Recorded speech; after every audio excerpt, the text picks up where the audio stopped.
el análisis, meterlo y hacer una mano así y decir, puede ser, pues si tómalo o si no, lo deja. No es el nivel de análisis que se requiere en este tipo de espacio.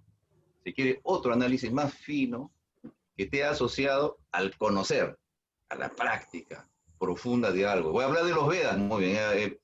Conozco las 40 o 70 y tantos letras de los Vedantas, y si voy a hablar de los hebreos, conozco las 22, sus significados, y comienzo a ver por qué ellos sí tienen 44 letras y estos acá, por qué las vocales, papa, comienzo a analizar si hay etcétera. Pero si hago solamente, no, los Vedas, son comentarios de unos fulanos que vivieron hace 5.000 años, están atrasados, bueno, pues allá, si hago ese tipo de comentario, no abona en favor de los oyentes que queremos escuchar algo que sea producto de un conocimiento y de una experiencia directa, no de lectura fría y de comentarios psicologistas respecto a un tema. ¿Me dejo entender? El nivel de este espacio debe elevarse al nivel del conocimiento, de la práctica interior de aquello que se expone. Ahí tenemos que llegar. No sé si está de acuerdo con eso Kiko, ¿estás de acuerdo con eso Abraham? Interesante. O rechazas, digamos, el plano. ¿No? Interesante. Pues yo te puedo decir que no he tenido experiencia directa de Dios, ni del diablo, ni de fantasma, aunque la otra vez vi una sombra, pero digo, debe ser producto de mi falta de sueño, porque era las 2 de la mañana y estaba cansado, ¿no? Porque existe el pensamiento mágico, claro está. Y eso es algo muy antiguo, ¿no? Alguien podrá experimentarlo actualmente y decir que tú o alguien más que tiene contacto con seres celestiales, pero eso es la magia, pues es la religión, ¿no? El pensamiento mágico es lo más antiguo que hay. Y claro, puede seguir siendo actual, ¿no? Y buscar la explicación al temor a la muerte, a la enfermedad, al dolor, es una teoría para explicar el origen de la vida, pero no es suficiente, ¿no? Hay que explicar la idea de Dios para explicar la realidad, ¿no? El argumento cosmológico que ya se habló, que los cabalistas, la Biblia, los tratamientos, los evangélicos, ¿sí? Te hablen del que va a venir el Mesías o por segunda vez, bueno, eso es algo muy antiguo también, un salvador, que eso se encuentra en muchas religiones, ¿no? Alguien no va a salvar nuestro problema, la humanidad necesita un salvador. Igual, ¿no? Necesitamos un Dios que nos ayude, necesitamos a alguien superior que nos guíe, el Estado, el líder, ¿no? O sea, el miedo a la libertad de Eric Fromm, ¿no? O la tentación trascendental de Paul Kurtz, ¿no? Entonces, claro, simplemente estamos hablando de argumentos, ¿no? Clásicos, por la extensión, no estamos hablando de teología, ¿no? Pues, no es mi interés estudiar cristología, mariología, o qué significa cada palabra, cabalismo, ¿no? Para eso hay peritos, expertos en eso, ¿no? ¿No? Simplemente estoy hablando de lo que sé, ¿no? Y claro, se le puede llamar psicologismo a las experiencias propias que uno experimenta individualmente. También se le puede llamar magia, pues, a las creencias en lo sobrenatural, ¿no? Y nuevamente, ¿no? Cada experiencia se puede interpretar de una manera, ¿no? Una persona puede decir que soñó, otra persona puede decir que hizo un viaje astral, que salió de su cuerpo. Y si lo hizo, y si realmente quiere experimentar y comprobar eso, tiene que ser unas experiencias que demuestren. Porque si no lo puede probar, pues simplemente está especulando y sigue soñando. Bueno, ¿qué más? Ahí nada más. ¿Alguien más quisiera hablar? Ya llegó la hora del lonchecito. Sí, sí. Hola, ya, bueno, quería comentarles una cosa. Yo también voy a hablar de experiencias, sí, pero es otro tipo de experiencias. No va a ser algo que tú, Manuel, puedas interpretar como mágico, para nada, ¿no? En la ponencia de hace 3 semanas, si ustedes recuerdan, quienes se subieron, les he enviado unas imágenes al comienzo de unos cuadros de pintores suprematistas, Casimir Malevich, Vasily Kandinsky. ¿Recuerdan? ¿Qué quiero decirles con eso? Que estos pintores se involucraban emocionalmente con las formas geométricas. Es decir, así como es mucho más fácil ver, por ejemplo, en la música, si ustedes ven a Carlos Santana en un concierto, está involucrado emocionalmente con la música, con lo que está tocando, lo siente muy intensamente. No estamos hablando de un músico que sea frío, que está leyendo el pentagrama y va a ejecutar con su habilidad. No, es una cosa emocional. Entonces, puede que a la mayoría de personas les sea más fácil admirar un tipo de pintura realista, donde representen, por ejemplo, Caravaggio o Velázquez. No digan, qué maravilla, Velázquez, los detalles que representa el rostro, el parecido al rey, al príncipe Carlos, etc. Pero es más difícil desarrollar una sensibilidad que permita disfrutar la pintura abstracta. Y ahora, estos pintores suprematistas se involucraban emocionalmente, sentían una poesía y una belleza muy fuerte con las formas geométricas más simples. El cuadrado, el rectángulo, el triángulo. Y eso tiene conexión con la forma en que los antiguos, sobre todo antes de René Descartes, que para mí ha producido mucho daño, veían a la geometría, a los números. Para los griegos, los números eran sagrados. No importa si, Barthelemy, la otra vez me hablaste de que el triángulo muestra un problema con los números irracionales, no recuerdo muy bien los detalles. No importa eso. Seguían involucrándose emocionalmente con los números, con los rectángulos, con las formas geométricas. Los griegos no tenían esa palabra que tenemos nosotros, tan hueca, que es materia. Materia, algo frío. Les mencionaba el problema de René Descartes. René Descartes, aunque no lo he estudiado muy bien todavía, recién estoy comenzando a estudiarlo, ¿no? Parece que formula un dualismo extremo, que ha permitido un dualismo en el que pone ya materia fría, ¿no? Y el otro lado, espíritu, lo espiritual, Dios, lo inefable y que nunca vamos a poder llegar a conocer, ¿no? Ya, ese dualismo parece que ha permitido a los científicos ya posteriores, como el mismo Isaac Newton, a estudiar y a tratar por primera vez en la historia de la humanidad a la materia como algo frío e inanimado. Entonces, Baruch Spinoza, discípulo, más o menos discípulo de René Descartes, quiso corregir ese error cometido por René. Porque mientras Descartes es dualista, ¿no? Y pone a la materia como algo muerto, Spinoza no. Spinoza es monista. Entonces, ¿Spinoza cree en Dios? Sí, pero ya sabemos cuál es su Dios, ¿verdad? No es un Dios trascendente, no es un Dios mágico. Se involucra emocionalmente con el universo. Sientan, vayan a la playa, a la montaña, sentir emocionalmente, respirar. Como recuerdo en el prólogo de un libro que recién estoy comenzando a leer, Fritjof Capra, El Tao de la Física. Muy interesante lo que dice. Él, siendo físico, menciona, estuve una vez frente al mar y yo en mi formación de físico captaba, digamos, la velocidad a la que iban entrando las partículas desde el espacio exterior, ¿no? Y los neutrinos y que se chocan con otro tipo de partículas de esta Tierra en una danza, en una destrucción. Pero a diferencia de otros científicos, no lo he visto como algo meramente conceptual, no, sino que lo he sentido. Así como Van Gogh se emocionaba con la naturaleza, lo he sentido una danza cósmica. Entonces, por las experiencias que había tenido digamos, con contactos con las filosofías orientales, ¿no? Y había conocido también a un maestro hindú, no recuerdo su nombre,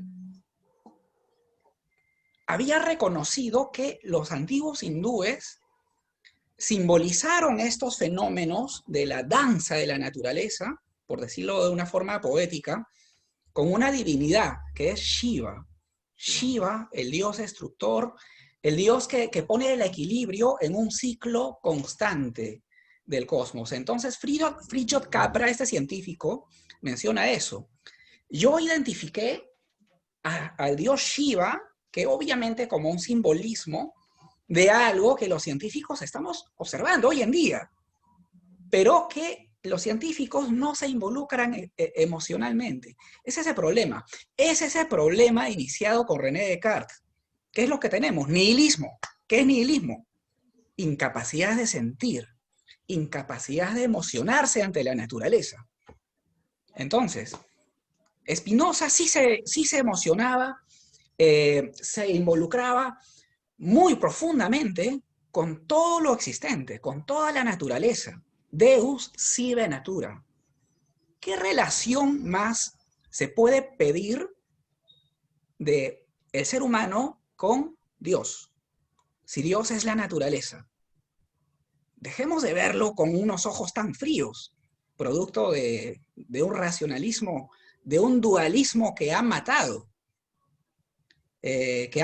ese sentir antiguo. Y no es tan antiguo, ya les dije, artistas del siglo XX y también de hoy en día del siglo XXI hacen pintura con, digamos, con formas geométricas y las sienten profundamente, ¿no? Entonces, involucrarse emocionalmente no solo con lo visible, que es todo el universo palpable, sino involucrarse emocionalmente también con, ¿por qué no?, con los números, como lo hacían los griegos antiguos, con la geometría. Estos pintores lo hacían, Kazimierz Malevich, Vasily Kandinsky, y pintores de hoy en día también. Es un tipo de pintura taoísta. ¿Por qué? Porque están reduciendo al máximo hacia las formas más puras posibles. Entonces, yo sí soy muy crítico del Dios persona, ¿no? El Dios de las religiones. Y jamás van a encontrar prueba alguna. Esa es una ficción. Un Dios que esté fuera del universo, que lo esté creando. Entonces yo me voy a relacionar con ese Dios que es mi padre. Bueno, perdónenme, pero yo lo veo como una ficción. Es una ficción innecesaria, ¿no? Pero involucrarse, nuevamente les digo, involucrarse emocionalmente con la naturaleza, eso es otra cosa. Entonces, ¿de qué tipo de experiencia estamos hablando? Nos hace falta aquí a un budista que nos diga, meditando y meditando, he llegado a sentir, primero, captar todo lo que nos rodea, disfrutarlo, captar, escuchar a los árboles, escuchar, ser consciente de todo lo que está existiendo. Pero de pronto, por medio de la mente y por medio de ese sentir profundo, llegar a tener conciencia de los aspectos metafísicos del universo. Qué raro sería, o mejor dicho, es muy difícil tratar de explicar qué sería el nirvana, ¿no? Es tremendamente difícil. Yo ya les dije la otra vez, lo identifico como tener conciencia de la sustancia de Baruch Spinoza. O sea, nosotros tenemos conciencia de las modificaciones en lenguaje spinoziano. Conciencia de todo lo que existe a nuestro alrededor es parcial, es limitado. Pero existe algo que es ilimitado y ese ilimitado es la conciencia. Perdón, la sustancia, ¿no? Entonces, un budista si lee a Spinoza, pero un budista que haya experimentado esta cosa del nirvana, ¿no? Identifica el nirvana con la sustancia de Spinoza. Estoy seguro, completamente seguro, ¿no? Entonces, mucho cuidado con leer a Spinoza con el error de René Descartes o con el error de los racionalistas fríos y decir, ah, caramba, Spinoza es un materialista y es un tipo frío. No, no, para nada. Todo lo contrario. Spinoza quiso corregir ese error. ¿Pero por qué quiso corregirlo? Porque él lo sentía. Spinoza en realidad era un místico, pero un místico que no fantasea. Es un místico que no fantasea. Es un místico que tiene un lenguaje racional. Tan racional que ya les dije la otra vez, ha formulado, y quienes leen a Spinoza lo saben muy bien, ha formulado una metáfora que ha sido reconocida como una metáfora del universo, ¿no? Por científicos del siglo XX, siglo XXI. Entonces, a mí en lo personal, para terminar, me falta y quiero estudiar más acerca de ciencia para poder hacer esa conexión, hacer un trabajo de paralelismos entre la ciencia y el pensamiento de Spinoza. Aún no he terminado de leer el libro que les comenté hace un momento de Fritjof Capra, El Tao de la Física, ¿no? Pero parece que él sí hace una conexión entre la ciencia, pero siendo científico obviamente, que tiene esa enorme ventaja, una conexión entre la ciencia y las metafísicas orientales. Y el taoísmo, el budismo, ¿no? Y un poco del hinduismo también, ¿no? Entonces eso, ¿no? Estimados amigos, quería invitarles a eso. Sé que no se puede salir ahora por la cuarentena, pero sentir, involucrarse emocionalmente con la naturaleza, eso no tiene absolutamente nada de fantasía. No estamos hablando de una experiencia de que los ángeles, que un Dios que está fuera del universo, y no, y que los milagros no existen. Perdón, Luis, es todo, es todo. Sí, me despido. Mi estimado Luis Miguel, adelante. No, si me permites nomás, cuando dices de Dios externo, toma en cuenta, en el caso, por ejemplo, de los cabalistas o que manejan el Zohar, no dicen que Dios está fuera del universo, dicen que Dios presta ese cuerpo infinito que tiene, presta un espacio para que allí se cree ese universo. Entonces, Dios sigue teniendo su cuerpo ahí, se crea el universo y Él está detrás, se esconde detrás de ese universo, de esa materia. Y juega contigo, juega entre comillas, lo que hablan los hinduistas, el lila. ¿El juego en qué consiste? Que lo descubras a base de amor, de servicio y una serie de cosas que Manuel Pérez Pacimillo diría, es pues la ética aplicada de nada más, ¿no? No es nada más que eso. Eso, aplicada de manera interior, como tú dices, profundamente, penetras el secreto y llegas a él. ¿Te das cuenta? Pero no es que, nuevamente, no repitamos lo mismo y cometamos el error. No el error, o sea, eso ya Spinoza lo dijo hace 200 años, ya estamos 200 más adelante, o sea, está aquí, presta su cuerpo, no es externo necesariamente, está afuera y dentro, y presta su espacio, su cuerpo que es infinito, ahí tienes un espacio, que le puedes decir infinito, que está creciendo gradualmente, que después va a implosionar, bueno, eso ya es otro campo, pero no es que es externo, entonces ahí hay un error entre comillas de Spinoza, pero no error dentro de su lógica que ha desarrollado, ¿no? Entonces, ese es un tema. El budista puede hacer esa experiencia, claro que lo puede hacer, pero Pacimiño nos diría, pero ese es solamente él en su cabeza, y mientras no demuestre que, entonces, bueno, habría que ponerle pues electrodos en el cerebro, hacer alguna como sí lo dice un cabalista interesante, se fue a un laboratorio de físicos cuánticos en Alemania y les dijo, les voy a enseñar cábala, letras hebreas, todo, no, esto, sí, sí, y les demostró a estos físicos cuánticos de que lo que estaba diciendo se puede objetivar colocando sensores en el cerebro, colocándose en el cuerpo, y que cada una de las cosas que él enseñaba tenía su correlato físico y se podía medir. Me sorprendió, te he mandado el video, se lo he mandado a Kiko para que lo analice, me parece que a Paz y Miño también, pero creo que no sé si le interesará. Te lo puede enviar también al amigo Barthelemy, a Alberto Orellana, para que vean que eso ya se ha hecho, ¿no? O sea, el cabalista místico que va e interactúa con los físicos cuánticos. Es reciente, ¿no? Ha tenido pues unos 3, 4 años, no más. Son 3 videos que aparecen en YouTube.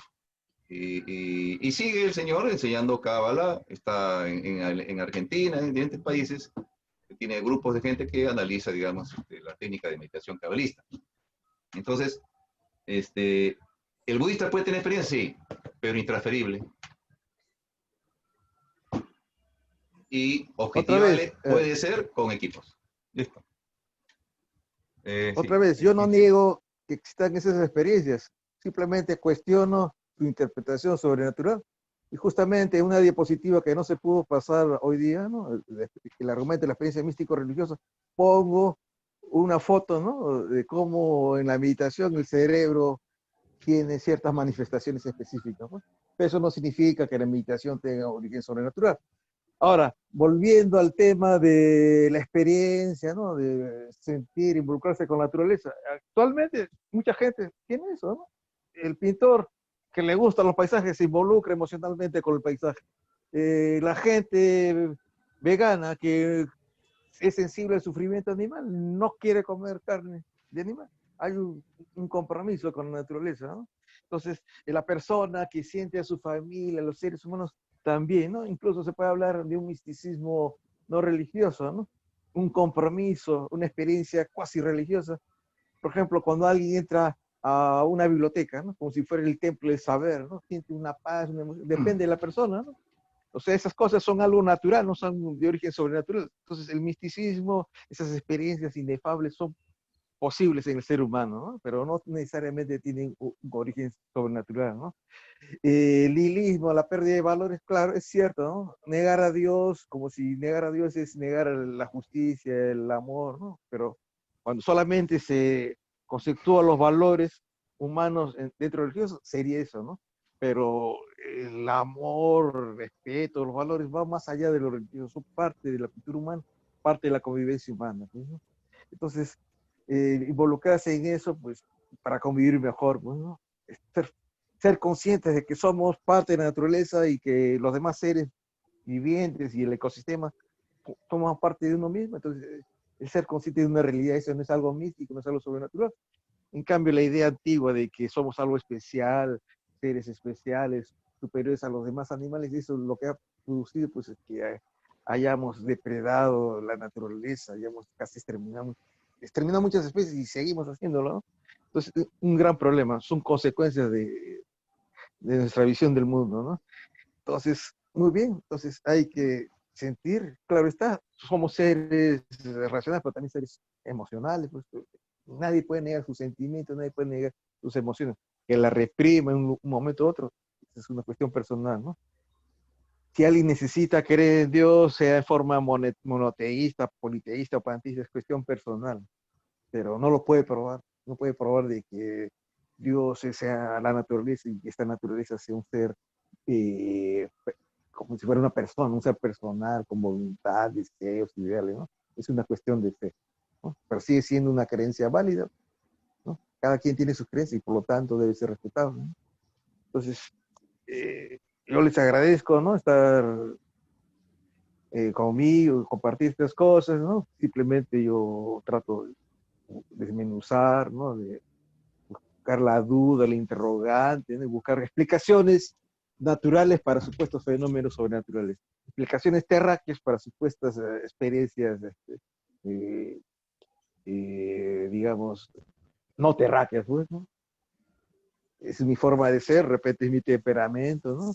Yo he sido creyente, pero me ha ganado esta forma de buscar, ¿no? De investigar, de cuestionar, ¿no?